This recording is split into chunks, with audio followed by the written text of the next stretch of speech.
नमस्कार, आरोग्य का मॉडर्न युग इस कार्यक्रम में आप सभी का फिर एक बार स्वागत है। पिछले कुछ एपिसोड से हम किडनी और उससे रिलेटेड जो डिजीजेस हैं, जो प्रॉब्लम्स है, उसके बारे में बात कर रहे हैं। एक प्रॉब्लम जो सामान्यतः हर कोई मतलब रिलेट कर सकता है इस बात से, वो होती है किडनी स्टोन। थोड़ा सा भी पेट अगर दुखे तो आजकल होता है कि कहीं किडनी स्टोन तो नहीं। क्या होता है किडनी स्टोन, क्यों होता है किडनी स्टोन और क्या है इसकी ट्रीटमेंट, इसी के बारे में आज हम बात करेंगे। और बात करने के लिए हमारे साथ मॉडर्न होम्योपैथी के founder chairman doctor Vijay Kumar मानी जी हैं। सर, स्वागत है आपका। सर, शुरुआत में जैसे मैंने कहा कि हद से ज़्यादा या अनकंट्रोलेबल ऐसा अगर पेट दर्द होता है तो सबसे पहले जो शंका आती है वो होती है कहीं ये किडनी स्टोन तो नहीं। तो किडनी स्टोन क्या होता है एग्जैक्टली? जो आप दर्द की बात कर रही है उसको कॉलिकी पेन ऐसे बोलते हैं। कॉलिकी मतलब most severe type of pain जो रिलीव नहीं होती, पेन किलर ही लेने की जरूरत पड़ती है। बहुत बार वो पेन के साथ वॉमिटिंग होता है, इतना जोर से दर्द होता है कि लोगों में वॉमिटिंग भी होता है, उसके साथ कुछ बार फीवर भी आ सकता है, यूरिन में खून आ सकता है। तो जो पेन होती है, जो जब कैलकुला जो है या स्टोन जो है, रीनल स्टोन, वो जब अटक जाता है यूरेटर में, तब वो इतना जोरों का दर्द देता है। जब वो स्टोन ज़्यादा हार्ड मटेरियल का होता है, जैसे कि कैल्शियम ऑक्सैलेट, तो ज़्यादा दर्द होने की संभावना रहती है। यूरेट के जो स्टोन होते हैं, यूरेट्स ऐसा बोलते हैं उसको, या यूरिक एसिड की, उसमें दर्द इतना नहीं होता। कैल्शियम ऑक्सैलेट स्टोन को ऐसे सुई जैसी स्ट्रक्चर होते हैं, तो चुभने की वजह से वो ज़्यादा दर्द देता है। पर ये स्टोन बनते ही कैसे हैं? मतलब बॉडी में ऑलरेडी एग्जिस्ट करते हैं या किसी वजह से, डिसफंक्शन की वजह से बनते हैं? हाँ, जैसे हम बार बार बताते हैं कि किडनी का एक फंक्शन है वेस्ट प्रोडक्ट बाहर निकालना। यूरिन की तरफ से, किडनी की तरफ से होता है, वो वेस्ट प्रोडक्ट बनते हैं।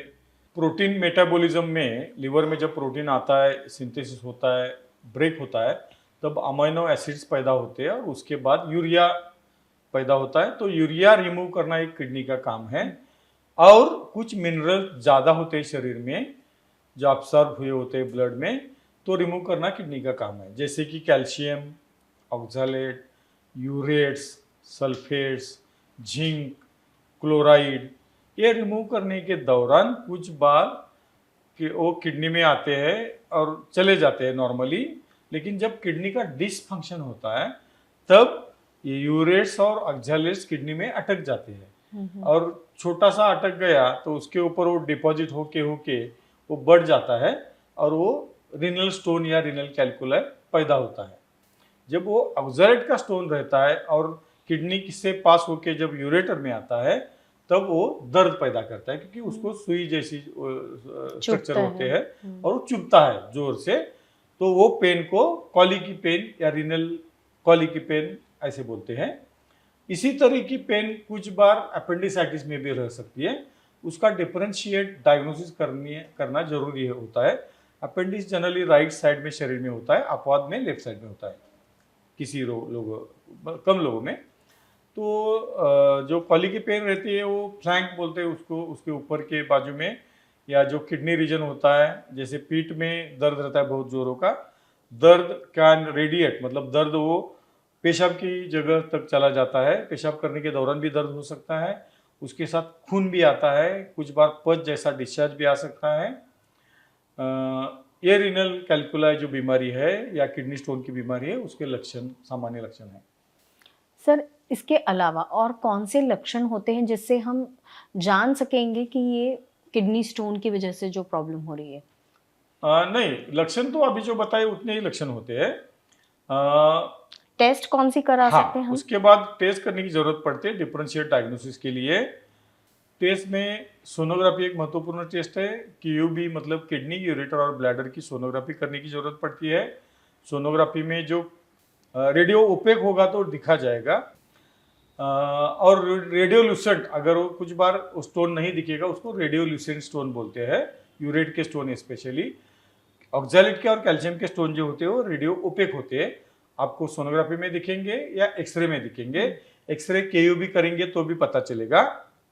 यूरिन रूटीन करना चाहिए, उसमें भी जो डिपॉजिट्स है कैल्शियम ऑक्सैलेट के या यूरेट्स के वो भी यूरिन में आ जाएंगे, उससे भी पता चलेगा। और उससे आप पेशेंट का पिक्चर जो है सिम्टम पिक्चर रिलेट करेंगे तो आपको पता चलेगा कि ये पर्टिकुलर पेशेंट में रीनल स्टोन की बीमारी है, ऐसा पता चलेगा। सर अभी आपने जो बताया ये सारी जो ट्रीटमेंट्स हैं, लेकिन मुझे आपसे ये जानना है कि जो मतलब किडनी स्टोन का ट्रीटमेंट जब शुरू होता है तो ये सामान्य हो सकता है लाइफ पूरा कंप्लीटली इसे हम ठीक कर सकते हैं, और कितना समय लग सकता है लगभग? मॉडर्न होम्योपैथी की विशेषता क्या है, बहुत बार पेशेंट में वारंवार बीमारी होने की फ्रीक्वेंसी रहती है। कुछ लोगों में सालों साल रीनल स्टोन होते हैं क्योंकि उनके किडनी में प्रॉब्लम होता है, डिसफंक्शन होता है, इसकी वजह से डिपॉजिट्स बढ़ते हैं वो और स्टोन तैयार होते हैं। कुछ लोगों में स्टोन बड़े होते हैं, उसको स्टैग हॉर्न कैल्कुला ऐसे भी बोला जाता है। 2 सेंटीमीटर से भी बड़ा स्टोन होता है वो, उसको ऐसे हॉर्न्स आते हैं, जैसे सिंग होते हैं वैसे आते हैं, उसके लिए उसको स्टैग हॉर्न कैल्कुला ऐसे बोला जाता है। बारंबार लोग सर्जरी करके निकालने के बाद भी उनको स्टोन होने की उनमें संभावना ये रहती है होती है। तो ये जो टेंडेंसी है ये मॉडर्न होम्योपैथी की ट्रीटमेंट से पूरी तरह चली जाती है। बहुत से लोगों में बार बार स्टोन होने की जो टेंडेंसी है पूरी तरह चली गई है। स्टोन तो चल पड़ती ही है, छोटे छोटे स्टोन हो, अगर 5-6 मिलीमीटर या 4 मिलीमीटर से 1 सेंटीमीटर तक के स्टोन है तो तुरंत पड़ जाते हो मॉडर्न होम्योपैथिक ट्रीटमेंट के दौरान। उससे बड़े स्टोन भी धीरे धीरे पिघल जाते हैं और निकल जाते हैं। स्टैगॉन कैल्कुला भी चले जाते हैं लेकिन देर लगती है, तो पेशेंस रखने की जरूरत है स्टैगॉन कैल्कुला अगर होती है तो। दूसरी बात, मॉडर्न होम्योपैथी के ट्रीटमेंट से किडनी का फंक्शन सुधर जाता है। जैसे हमने देखा कि डायलिस बंद होता है, क्रिएटिन नॉर्मल आ जाता है, डायलिस करने वाला जिनको बताया उनको करने की जरूरत नहीं पड़ती, इसका मतलब किडनी का फंक्शन सुधार हो जाता है।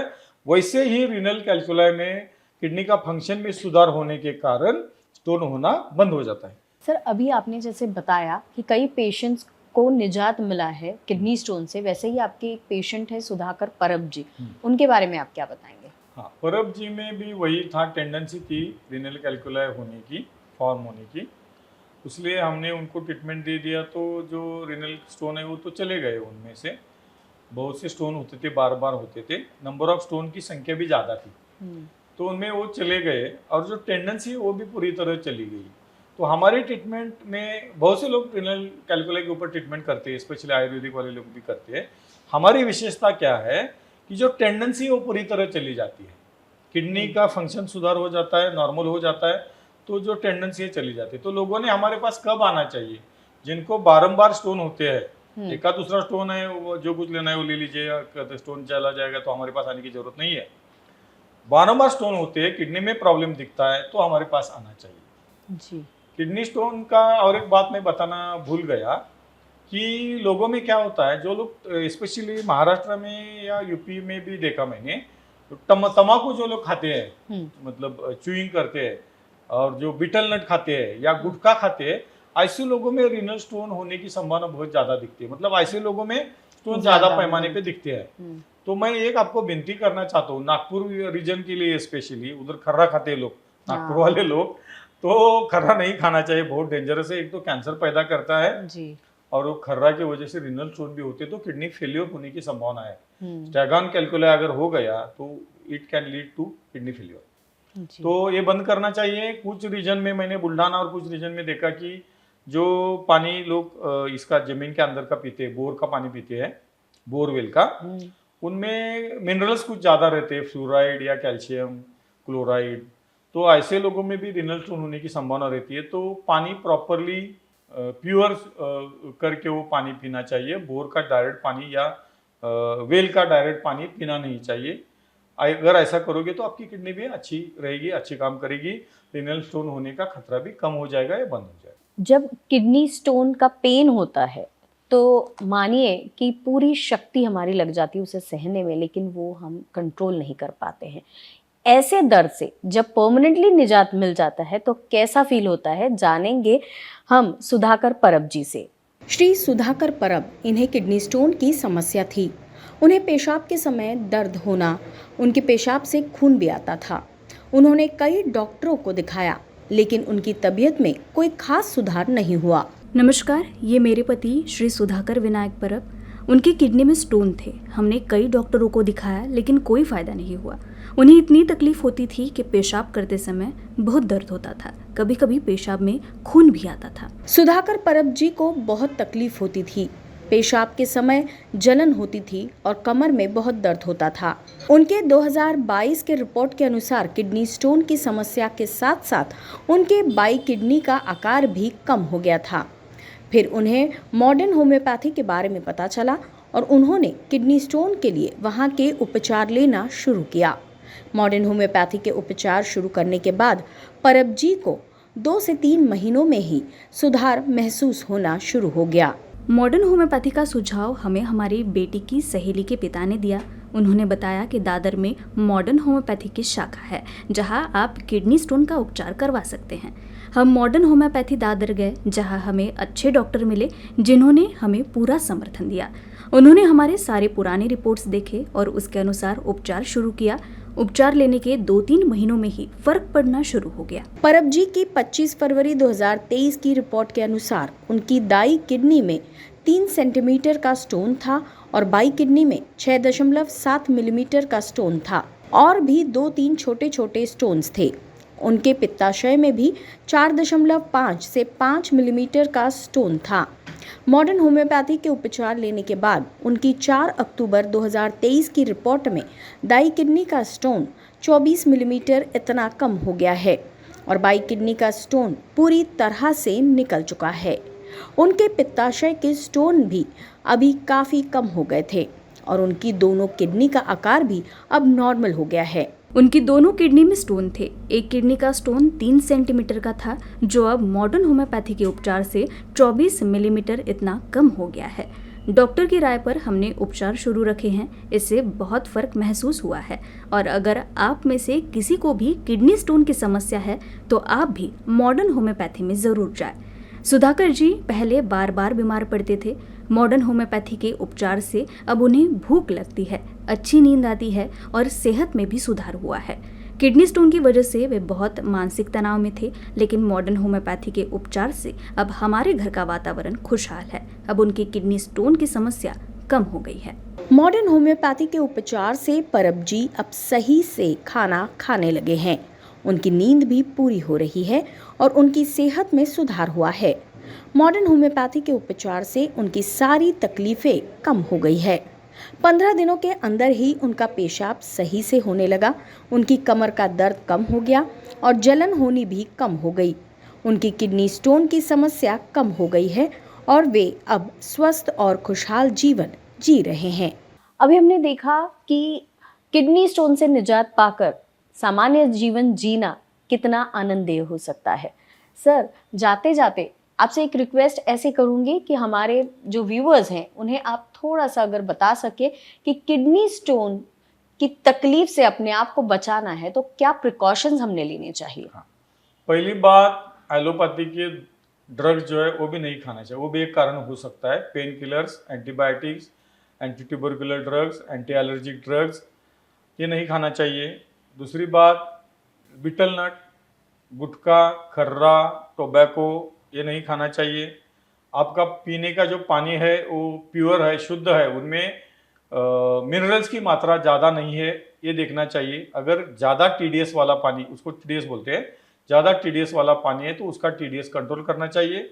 मशीन अभी मार्केट में बहुत से आए हैं, उसका यूज़ करना चाहिए। अगर ये करोगे आप, और हेल्दी लाइफ महत्वपूर्ण बात है। हेल्दी लाइफ मतलब आपका खाना ऐसा होना चाहिए, उसमें जो कार्बोहाइड्रेट्स है वो कम होने चाहिए। भारतीय फूड में कार्बोहाइड्रेट्स का प्रमाण बहुत ज़्यादा होता है। दूसरी बात, प्रोटीन ज़्यादा मात्रा में रहनी चाहिए। इसको एक्सेप्शन है, किडनी फेलियर में प्रोटीन थोड़ा कम करने की जरूरत पड़ती है। सॉल्ट खाने में कम रहना चाहिए। जैसे पदार्थ जिसमें कैल्शियम ज़्यादा हो, जैसे कि काजू, बादाम या हेजलनट, ऐसे कुछ चीज़ें वो ज़्यादा नहीं, 3-4 से ज़्यादा नहीं खाना चाहिए हर रोज़, उससे पॉइजनिंग भी हो सकता है। तीसरी बात, रेगुलर एक्सरसाइज। रेगुलर एक्सरसाइज आप अगर करोगे, सबसे अच्छी और महत्वपूर्ण एक्सरसाइज है वॉकिंग, उससे बाद है स्विमिंग और तीसरी है साइकिलिंग।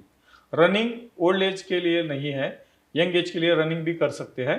अगर ये आप कर सकते हो, करना ही ज़्यादा अच्छा रहेगा, तो आपको लाइफ ज़्यादा मिलेगा। फिर भी आपको कोई तकलीफ रहती है, कोई भी बीमारी, kidney failure, cancer, liver cirrhosis और बाकी की बीमारियां छोड़कर अगर कुछ भी आपके पास, डेंगू भी होता है, मलेरिया होता है, टाइफाइड होता है, तो भी अपने पास ट्रीटमेंट रहती है। कुछ लोगों में 2-2 दिन के बाद भी डेंगू वगैरह रिपोर्ट नॉर्मल आते हैं, प्लेटलेट के, डेंगू चला जाता है, ऐसे भी हमने देखा है। तो मॉडर्न होम्योपैथी के पास modern homeopathy have solution for each and every disease. आप हमारे पास आ सकते हो, उससे पहले हमें परख सकते हो। मैं जो बोलता हूँ ये सच है या झूठ है, उसकी परख करनी चाहिए। मेरे ऊपर डायरेक्ट विश्वास ना करके परखना चाहिए। ज़रूरत पड़े तो पेशेंट्स को मिलना चाहिए, पेशेंट से बात करनी चाहिए। वेबसाइट पे हमारे रिपोर्ट के साथ पेशेंट और टेस्टिमोनियल भी दिए हैं, वो भी आप देख सकते हो। और आपको लगता है कि हम सच बोलते हैं, ये वास्तव में होता है, तो हमारे पास आके ट्रीटमेंट लेना चाहिए। धन्यवाद सर, इतनी अच्छी जानकारी दी आपने, और साथ ही साथ एक मॉरल सपोर्ट भी आपकी बातों से हमारे व्यूवर्स को मिला होगा। तो आज की ये चर्चा यहीं समाप्त करते हैं। अगले एपिसोड में एक नए विषय के साथ फिर हाजिर होंगे। नमस्कार। नमस्ते।